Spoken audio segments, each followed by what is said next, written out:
All right, if you guys haven't seen it in your local Walmart, this is the 50th anniversary Rubik's Cube, and we'll see how good a 50-year-old cube is. Before we even start, you guys said I gotta be more careful with my cubes, so we have our SCS mini mat, and I'm just saying now, if you guys buy one of these mini mats on speedcubeshop.com and use code OPULENT, well, one, you'll get a discount, but two, if you send me a screenshot of that, you are getting a shout out in next week's video.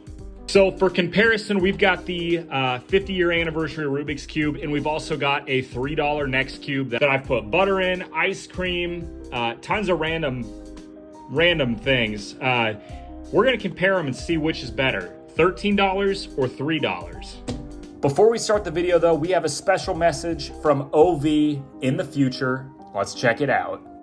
All right, so here's what's gonna be happening. If you guys don't know me, I am a bodybuilder and I am a lot of calories under for the day. So I bought 26 donuts, and during the course of this whole review, I'm gonna eat these at a normal rate, and by the end of the video, I'm gonna check back in and see how many donuts I ate in that whole period of time. So here's the thing, comment in the comments how many you think I can eat in the span of this review, and if you get it right to the number, you'll be getting a shout out in the next video. All right, so in full honesty, if you are a cuber, there's no reason to display this, so we're just gonna open it by kind of ripping off this tag, and it should expose to us how the box opens. So we'll rip this off here pretty quickly, yeah, and then we can just pull it apart. So I'll be throwing this box away, so there'll be no need to save any of that for later. But this is pretty cool. It looks like they replaced the gold side, or they replaced the yellow side with kind of like a gold color.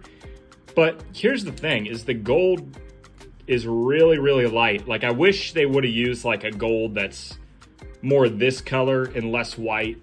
I guess that's just my first observation here, but I just tried to turn it.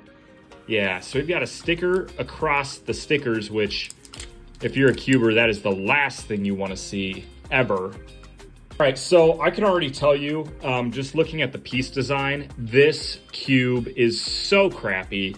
I'm gonna be surprised if it turns here. Logo looks really cool on the top, not gonna lie.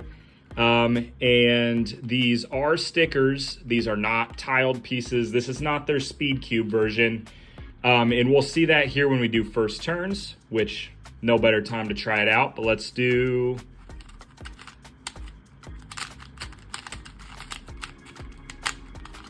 So there's absolutely no corner cutting on this thing.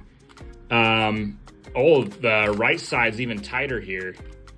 And let's see if we can pop a piece out. Yeah, as you can see, these are like the default Rubik's Cube pieces. No lube, nothing on the inside. The most basic core you can do. And then as you can see, there's no tab to pull off the center pieces, so you cannot adjust the screws. And just to compare these pieces to something more modern, this is the Speed Cube that I am creating. And as you can see, I've got this really cool design on my pieces. This is intentional. If you want to know more about why, go ahead and watch last week's video. But when we put the pieces together, we see that we kind of have this edge piece that like curves in. And then on the inside of the corner, it also kind of dips in. So even though this looks like a square, it's kind of rounded off on itself. But when we look at the Rubik's Cube, the pieces are not curved whatsoever. We'll just look at the edge pieces here. Such a big difference. And then the torpedoes, a lot more surface area on the Rubik's brand, so there's gonna be a lot more pieces catching onto each other, a lot more friction on that.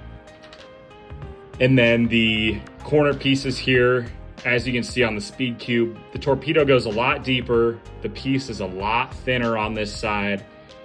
Just overall is a lot better quality over here. And this, I mean, as much as we like to hate on Rubik's brand, these guys are the ones that kind of started our hobby, speed cubing. in general. So we kind of got to attribute them some kind of credit for creating this design, no matter how bad it is. I do got to say though, this with the gold will be really cool on display, like on the corner of my desk. I don't think there's anywhere else I'd really want to put this besides the bottom of the bin or there. But again, it's going to be tough to just pick this thing up and solve it. So if you are looking to buy this, it's more of a collector's piece. But I'm curious to see how bad this cube really is. I can solve the Rubik's Cube in about 20 to 25 seconds. Let me go grab a timer. Let's see how slow this thing is to solve. All right, so I got my speed stack timer here.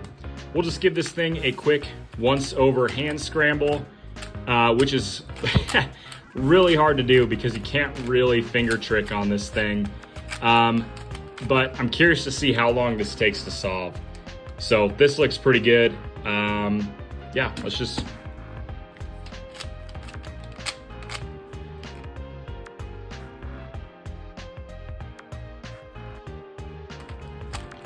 All right, so not horrible, but as you can see, it took almost 3 times longer to solve this thing than solving a normal Rubik's Cube.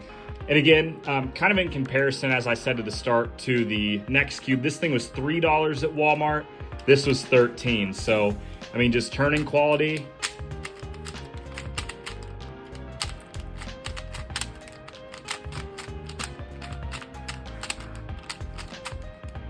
It's just not there, and on the next cube.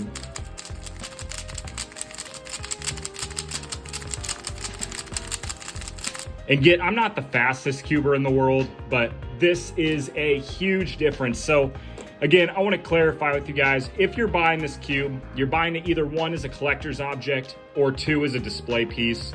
This is not a speed cube. This is not a great cube to learn on. And it costs 4 times more than this next cube, which is like a really good budget speed cube. So unless you're buying this as a collector or as a display piece, do not buy this cube. But I do got to say, the Rubik's Cube logo with the, I almost want to call it chrome because it's not really gold.